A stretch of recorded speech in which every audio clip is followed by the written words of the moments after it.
The apartment door creaked open as I staggered in, still riding the wave of a buzz that teetered on the edge of tipsy and regrettably chatty. I wasn't drunk, just uninhibited enough to forget my alien roommate wasn't great at interpreting human nuance. "Welcome back," Zalari said, her voice lilting and oddly formal, like a customer service rep with a grudge. She was standing in the center of the living room, her bioluminescent skin glowing faintly turquoise, which in her species signaled mild agitation. "Hey, Zal," I mumbled, dropping my keys on the counter with a clatter. You look great tonight." "Like glowing." "Literally." Her glow shifted to a pale pink, which I'd come to recognize as curiosity. "Is that a compliment?" she asked, tilting her head, her cat-like eyes narrowing slightly. "Yeah," I said too quickly. "You're like if a lava lamp and a goddess had a baby." There was a pause, just long enough for me to realize the words had left my mouth and there was no taking them back. Zalari blinked once, her glow flickering. Then, before I could backpedal, she grabbed my wrist with one of her six-fingered hands. "We must address this," she declared, dragging me toward the hallway. "Wait, address what?" "Zal, I didn't mean feelings," she interrupted, her voice firm. "Your words imply emotional investment. In my culture, unresolved emotional tension can lead to catastrophic miscommunication. This must be resolved now." By the time I processed what she was saying, she'd shoved me into the bedroom and locked the door behind us with a decisive click. "Whoa, whoa, whoa!" I protested, spinning around. "What are you doing?" "Ensuring clarity," she said, as if that explained everything. She crossed her arms, her glow deepening to a rich violet.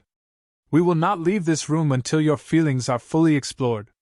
I stared at her, dumbfounded. "You can't just lock me in here because I said you look like a hot lava lamp. You compare me to molten earth minerals and divinity," she countered, her expression deadpan. "Such a statement demands scrutiny." I opened my mouth to argue, but the sheer absurdity of the situation left me speechless. Zalari, however, was just getting started. "Do humans typically suppress their emotions?" she asked, pacing the small space like an alien therapist preparing for a breakthrough. "Or is this specific to you?" "This is specific to me wanting to go to bed," I shot back, gesturing toward the door. "Come on, Zal. It's late. Can we not do this?" "No," she said simply. "We must achieve closure." And just like that, the night spiraled into the kind of madness only a telepathic alien with a penchant for overanalyzing could conjure. "First," she said, turning to face me with the intensity of a lawyer about to deliver her closing argument, "what did you mean by hot lava lamp? Is that a metaphor for physical attraction, or were you referring to my bioluminescence?" "It's both," I admitted reluctantly. Her glow shifted back to pink. "Interesting. Do you find glowing organisms universally appealing, or is this preference exclusive to me?" "I don't have a thing for glow sticks, Zal," I snapped. "Can we move on?" "Not yet," she said, her tone maddeningly calm. "Your agitation suggests you are uncomfortable discussing this." "Why?" "Because you locked me in a room to interrogate me about my feelings like I'm on some alien version of The Bachelor." Her glow flickered again, this time leaning toward green. "What is The Bachelor?" "It's a reality show where, wait, no. You're not distracting me. Unlock the door." "No," she replied with infuriating serenity. "You must elaborate on your comparison. Am I the bachelor in this scenario?" "No," I groaned, running a hand through my hair. Look, I was just trying to be nice, okay? Humans complement each other. It's not a big deal. To you, perhaps," she said, her glow softening. "But to my species, words carry great weight. If you speak them carelessly, how can I trust your sincerity?" Her question caught me off guard. It wasn't just her words but the way she looked at me, earnest, almost vulnerable. For a moment, I felt a pang of guilt for brushing her off. "Okay," I said, sighing.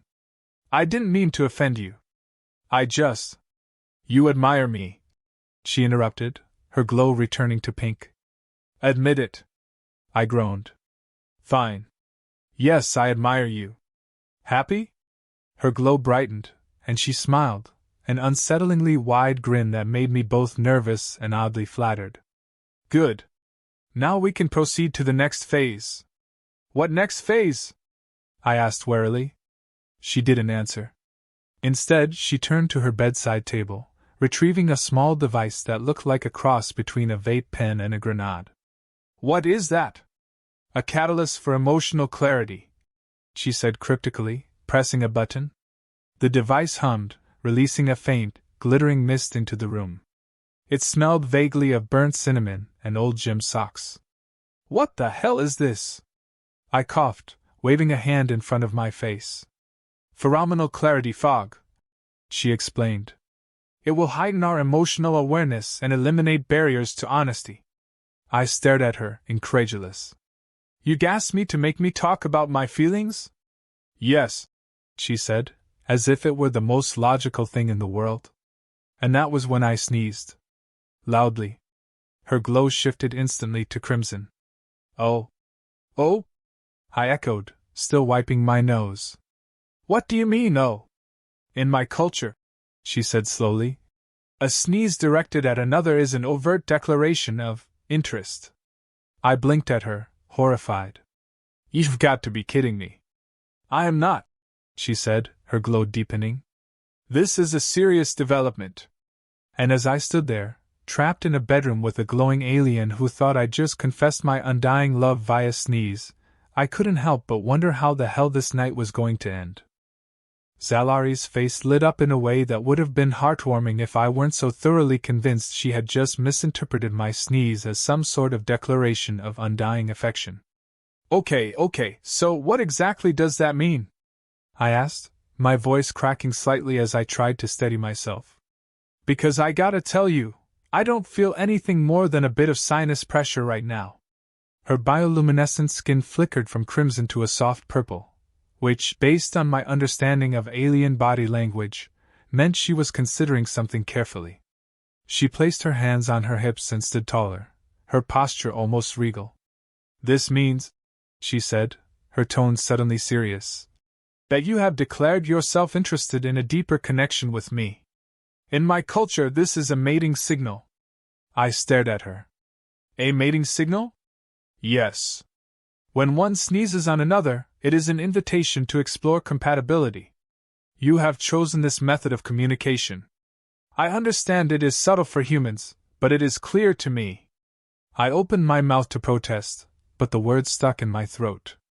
Was she seriously turning my allergies into a cosmic love ritual? Well, okay, that's not how it works for humans, I said, rubbing the back of my neck. But hey, I guess we can clear that up. You're my roommate, not whatever that is. Zalari tilted her head slightly, considering my words. I see. So, your sneeze is merely a biological reflex with no emotional significance? Exactly. I nodded quickly, desperate to clarify the situation. It's just a thing my body does when it doesn't like whatever you sprayed in the air. She blinked, and her glow shifted again, this time to an indigo shade. So, you didn't intend to express romantic feelings? No! I nearly shouted. I just wanted to say you look good, and then go to bed. But now you've locked me in here, and I don't even know what's happening anymore. There was a moment of silence as Zalari processed this. Then, her eyes narrowed with a flicker of amusement. I see. Then I have misunderstood. You think? I must correct this misunderstanding, she said firmly, stepping toward the edge of the room. For clarity, we will now move to Phase 2 of my species bonding ritual. Before I could ask what the hell Phase 2 entailed, she clicked a button on her wrist communicator. A strange hum filled the room, and I watched as the walls seemed to shimmer slightly. Phase 2, she began, requires the introduction of bioluminescent bonding agents. I froze. What? From the floor beneath her, a small pod rose up, the lid opening with a mechanical hiss. Inside was some sort of glowing, gelatinous substance, shifting in color like a neon rainbow. This is bioluminescent slime, Zalari explained, grabbing a small scoop from the container. It is used by my species to mark the beginning of emotional commitment. We will apply it to one another to signify our readiness to bond. I recoiled instinctively. You've got to be kidding me. No, she said, unbothered. This is how we do things. It will help establish trust between us, should you decide to proceed. Proceed with what, exactly? With this. She dipped her fingers into the slime, and it clung to her skin like glowing goo. She reached toward me, holding her hand out. It is custom to accept the slime willingly. If you resist, it could imply that you are rejecting me. I looked at her hand, then at the slime. Then back at her. This had gone from awkward to absurd. No offense, but I'm not trying to turn into a walking glow stick here. And what do you mean, proceed? I don't even know what's happening. Zalari's expression softened, her glow dimming slightly in what I assumed was her version of apology. I understand that this is unconventional for you. But in my culture, this ritual is very important. She stepped closer, and I involuntarily took a step back. I'm gonna be honest, I don't think the slime is gonna make me want to go out on a date with you. We've got a major cultural gap here. Her glow shifted to a confused yellow. A date? What is that? It's when two people, human people, spend time together to get to know each other in a romantic context. You know, like dinner, talking, maybe a movie if you're feeling extra fancy. Zalari looked thoughtful, then responded. I see. So you humans need to eat and watch moving images to feel emotionally connected? I blinked. Well, yeah, kinda. She looked down at the slime in her hand and then at me. I had assumed your species was more efficient in creating bonds. We have been locked in this room for hours, yet you are still uncertain about your feelings. I rubbed my face, starting to feel the weight of the conversation. We're not all about efficiency, Zal. Maybe we just like to take our time with things. Maybe that's why the sneeze wasn't a big deal. She stared at me, clearly processing this. So you wish to take your time? Not rush into anything? Yes, I said, relieved she was finally understanding something I said. Exactly. But the slime, the fog, the whatever it is, can we just cool it for a second? I will respect that, she said after a moment. But I must admit, I am still puzzled by your species' reluctance. To me, this makes perfect sense. I sighed. I get that. But right now, I just want to go to bed. No more goo, no more mist, no more forced bonding rituals. We're roommates. That's it. She looked at me seriously, her face almost unreadable. Then, slowly, her glow faded back to its usual gentle turquoise. I understand, she said quietly. No more rituals. I exhaled deeply, feeling the tension in my shoulders release. Thank you. Finally. Zalari nodded, but then paused, looking at me as if something was still bothering her. Can we agree that I am still attractive, even if you do not wish to pursue anything further? I stared at her, unsure of how to answer that, but before I could say anything, Zalari grabbed a strange-looking device from the bedside table. Then, she said, with a twinkle in her eye, allow me to show you a human-style movie date. I believe this is how your kind take their time. I groaned inwardly. And then, in the very same instant, realized that I was about to experience an entirely new level of awkwardness I didn't know existed. I wasn't sure how, but I suddenly found myself sitting on the bed beside Zalari, a bizarrely large bowl of popcorn in my lap, while a screen flickered to life in front of us. I should have been relieved, but there was an unspoken tension in the air. Something about this alien roommate movie date was setting off alarm bells in my brain. So, Zalari said, her glowing eyes fixed on the screen with laser-like intensity. This is the human method of bonding, yes? The movie date? I nodded, trying to settle into the strange sensation of having her so close without completely freaking out. Yeah. You know, chill, relax, get to know each other. She made a low hum of approval, her gaze never leaving the screen as some rom-com flickered to life. What is this movie about? She asked, her voice suddenly serious. I glanced at the title, The Great Love Scam. It was a total cliché: rich guy, poor girl, misunderstandings, fake dating, the whole shebang. But I didn't have the heart to explain that the plot was predictable enough to make a grown man weep. It's about love, I said vaguely, shrugging. The usual. Two people who don't like each other at first but eventually fall in love. Her eyes narrowed slightly. But why would they not like each other? This seems counterproductive to love. I almost choked on the popcorn. It's complicated. There's always some conflict, like misunderstandings, social status issues, or, pretending to be something you're not at first. Zalari was still staring intently, trying to digest what I said. So, humans are not honest in the beginning? Not always, I muttered, feeling suddenly very uncomfortable. But they get there, eventually. I see, she said slowly, her voice calculating. I must ask, do you find this fake dating method effective?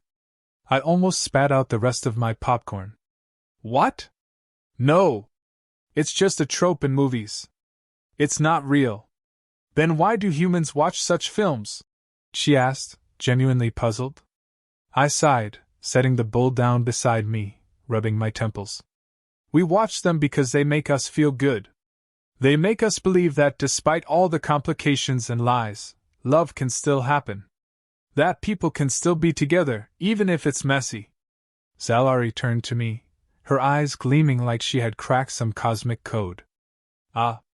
I believe I understand. You enjoy watching people fail in their romantic endeavors because you see it as hope. I stared at her blankly. What? Yes, she said, tapping a finger to her chin thoughtfully.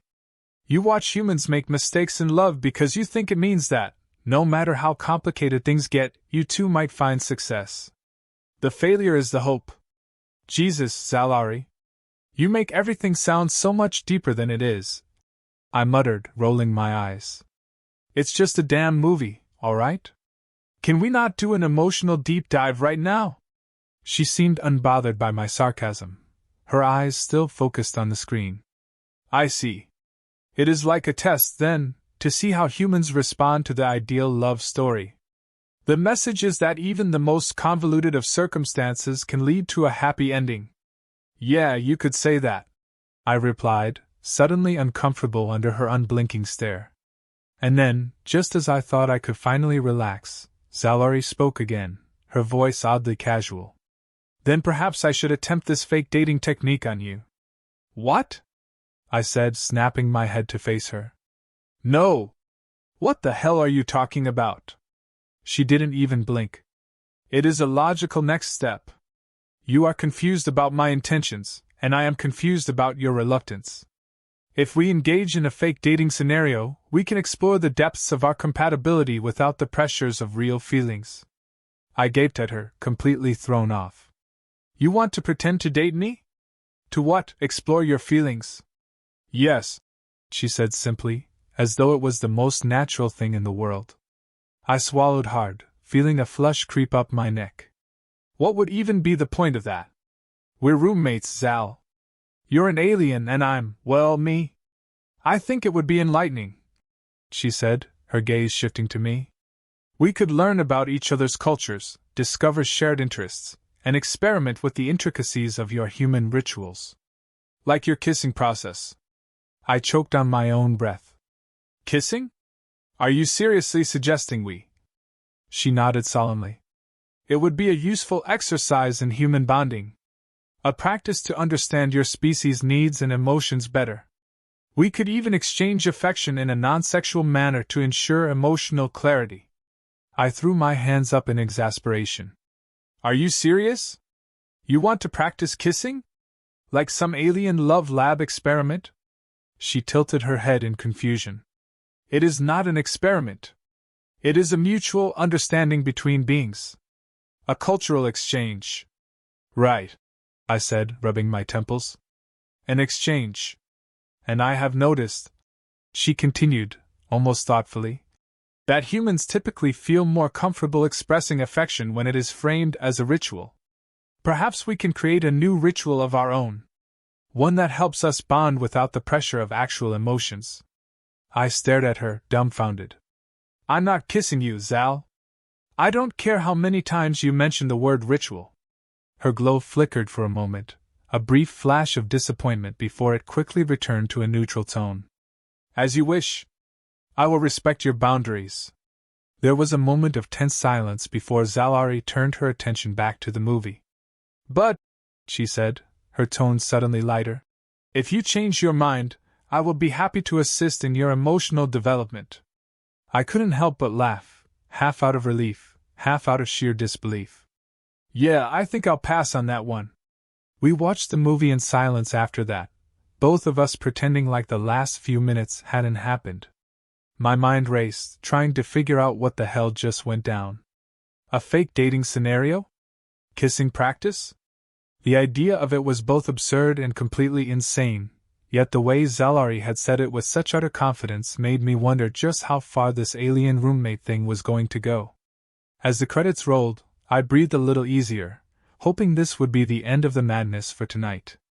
But something told me Zalari wasn't finished yet. The silence in the room was deafening, with only the quiet hum of the screen filling the void.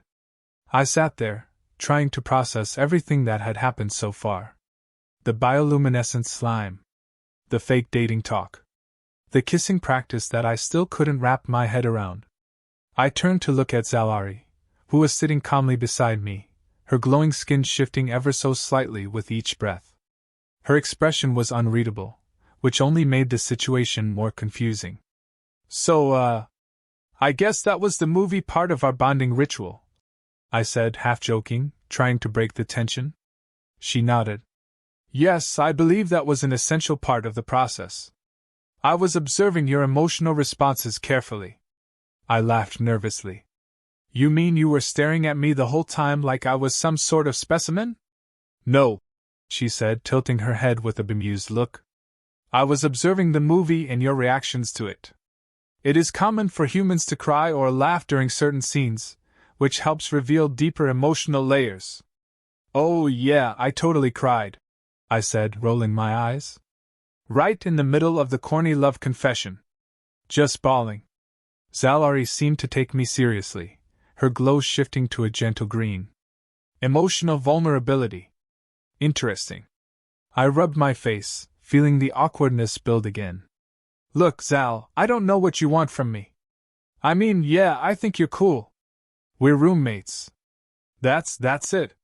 Her expression softened, her eyes locking onto mine with a piercing intensity. You are not being clear with me. I nearly choked. What do you mean, not clear? I'm being as clear as I can. I'm saying I'm not interested in whatever it is you're trying to do. We're roommates, and that's all I can handle right now. Zalari's glowing skin flickered again, her features unreadable. I understand. But I am also learning. I do not wish to pressure you. However, I must admit that your human romantic customs are confusing. I let out a long breath, running a hand through my hair. Yeah, and you're not making it easier, you know. Slime. Fake dating. Kissing practice. You're throwing me into this whole new world of confusion. She remained silent for a moment, clearly processing my words. Then perhaps we should start with something simpler. A human custom I have not yet explored. I raised an eyebrow. Simpler? What, like dinner? Dinner's simple. Maybe we can just eat like normal people, without the alien romance rituals. She nodded seriously, her eyes lighting up with curiosity. Yes. I will prepare a meal for us. Okay, now we're talking, I said, relieved. Let's just keep it simple. No slime. No pheromones. Just food. We can talk, maybe watch a normal movie, none of this bonding nonsense. Zalari stood up, her movements smooth and fluid as she made her way to the small kitchen area. I will prepare the traditional Earth food called pizza. I almost burst out laughing. Pizza? You think you can make pizza? She paused and looked at me with an intense focus. Yes. I have studied the process. I understand the key elements: dough, sauce, cheese, and toppings. I will create the perfect pizza, by your standards. I couldn't help but feel a sense of dread. Perfect pizza? Zal, it's not that simple. There's a whole art to it. It's not just dough and cheese. You gotta have the right balance. I will learn, she said confidently, before turning her attention to the kitchen. I leaned back against the wall, watching her with a mix of concern and amusement. I could only imagine how this was going to turn out. Zalari making pizza was probably going to be just as chaotic as everything else she tried so far.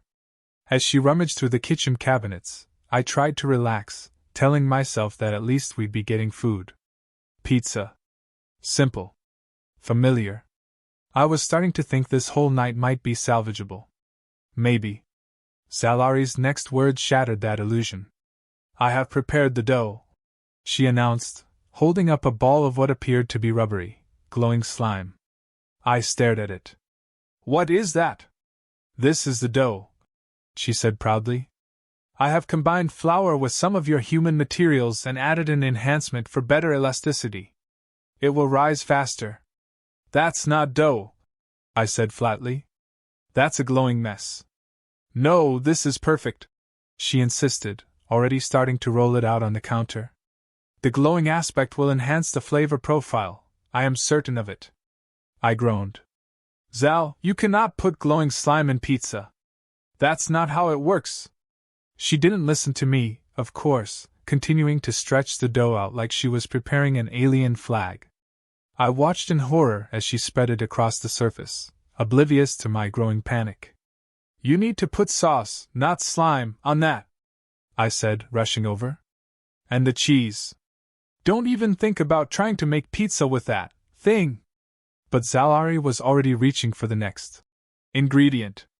She grabbed a jar of tomato sauce, but instead of spreading it on the dough, she slathered it in what looked like a strange, glistening gel. That's not sauce, I said weakly. That's some kind of goo. She paused, looking at me in confusion. What is wrong with it? I've adjusted the viscosity to create a better texture. It should coat the dough perfectly. I put my head in my hands. You know what? I don't even know anymore. Let's just get through this and eat something that won't make me question my entire existence. Zalari looked pleased. Excellent. I am glad you are open-minded. I wasn't sure I could be any more open-minded. But as I sat there, watching her carefully layer the bizarre pizza with more and more inexplicable ingredients, I had this strange feeling that nothing in this night would be simple ever again. The night had gone from bad to worse, and I wasn't sure how it was going to end, but I was pretty sure I was in for one hell of a ride. Would I survive the Zalari pizza experiment? Only time would tell. But if there was one thing I was sure of, it was that I would never look at pizza, or my alien roommate, the same way again.